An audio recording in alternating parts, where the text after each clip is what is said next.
Hey guys, what's up? How's it going? Mustafa Talib here with Cinema King Productions, and today we're going to be going over the top 5 essentials of cinematic footage. Let's take a look. The first thing on the list is depth of field. Now, how do you get depth of field? This comes actually from the lens of your camera. Now, if you have a fast lens, which is a lens that has an f-stop of 2.8 or higher, meaning 1.8, 1.4, whatever. If those numbers are smaller, that means it has a much wider aperture. Therefore, it will make your focus field of view a lot more shallow, and that's how you get a really strong depth of field. I mean, you can tell right behind me, the stuff behind me is blurry, right? And that's because the depth of field on this guy is at f2.8, but because I have a speed booster on here, it's gonna make it probably a 2.2, which makes the aperture open just a little bit more, allows more light to come in to the image, so you don't have to bump up the ISO to introduce more noise and grain, but also it allows your aperture to open up, and that creates more shallow depth of field. When you have that in your image, you definitely have a much more cinematic look. For this next one, I'm gonna slow things down just a bit. Yes, I'm talking about slow motion. Now, how do you get slow motion? First of all, you must be filming at 24 frames a second if you want that filmic look. If you are not, shame on you, and you should go in the corner and cry right now. Go ahead, go cry right now. Think about what you've done. I'm waiting. You finished? Okay, good.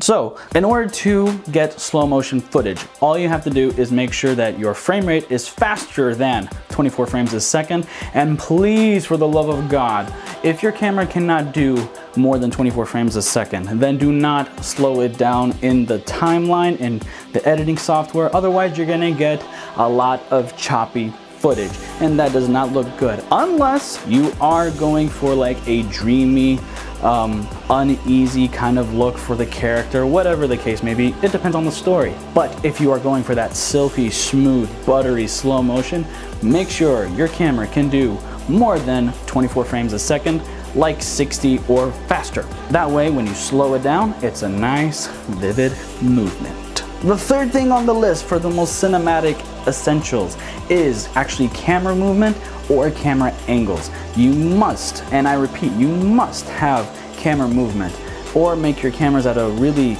interesting angle to make it more cinematic. Not to say that if you have a wide shot that is, establishing and it's a static shot, it's not moving, that doesn't mean it's not cinematic, but you are more likely to get a cinematic look if your camera is moving.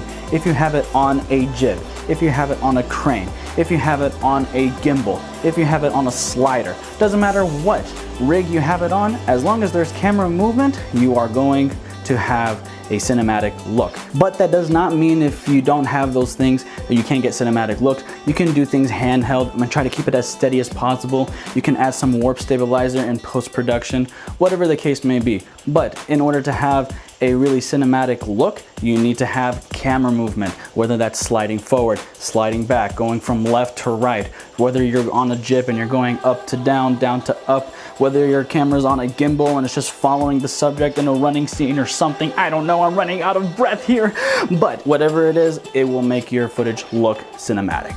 The fourth element that's essential for cinematic look is color grading. This is what happens when you don't color grade your footage. I know, it's disgusting, and I'm getting cringes right now. Back to normal? Thank you. So, what is color grading? That right there. And the way you achieve that is by shooting in a flat color profile. That means you desaturate your images, you bring up the shadows, you bring down the highlights, you make sure that your image is as flat as possible so that the camera can obtain as much information, so that way when you're in post, you can go ahead and color grade it any way you like. You can make your shadows a certain color. You can make your skin tones a certain color. It's amazing, and people have careers just being a colorist.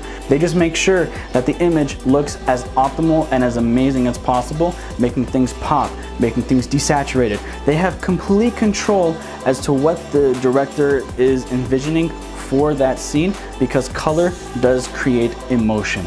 And that's what we want as part of the immersion process, to convey that to the audience. We want them to feel that, and color helps with that. And the last thing on this list of the top 5 essentials for cinematic footage is, drum roll please,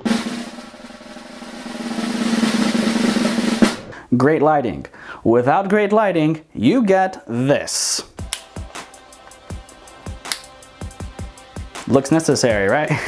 Oh my God, why is it all of a sudden too bright? And as you can see, without lighting, you can't see anything. However, you might be running into some challenges if you are most of the time shooting in low light situations, unless you have a camera that can do absolutely amazing low light, like the Sony mirrorless cameras. Those guys I know are known for their low light capabilities, and you know, you can push the limit so much that you will not be introducing grain until the numbers are like ridiculously high off the charts. But for most people, low light situations is not ideal. So you want to make sure that your subject is well lit. If you're doing, you know, beauty stuff, you can use something like this, the ring light. And you can see in my eyes and my pupils that there's a nice little ring. You can do something like that. You could also use a 3-point lighting kit. You know, you have your key light, you have a fill light, which fills in the shadows. Then you have your highlight light, and that's up in the back, and that's giving you a nice little halo up there. So you can always mess around, but make sure if you want to have cinematic footage, you have to have great lighting. If you're gonna be outside though, and you want that shallow depth of field, and you want, you know, slow-mo, and you want all these things, but you know, it's just too bright outside, you need to have something essential called the ND filter. ND filter stands for neutral density filter, and that basically adds layers of coating so that you can properly expose your image so that you have a nice look, even though your lighting may be too powerful and too bright for the camera to handle. Well, that's it for this vlog. I hope y'all enjoyed it. If you did, give it a thumbs up and don't forget to subscribe. Make sure you share it with your family and friends, and make sure you hit that post notification down below, and I'll see you guys in the next one. Peace out. Oh, I forgot to mention that I will not be doing a live stream tomorrow on Friday. So yeah, just be aware of that. I will see you guys on Monday's vlog. Take it easy, guys. Peace out.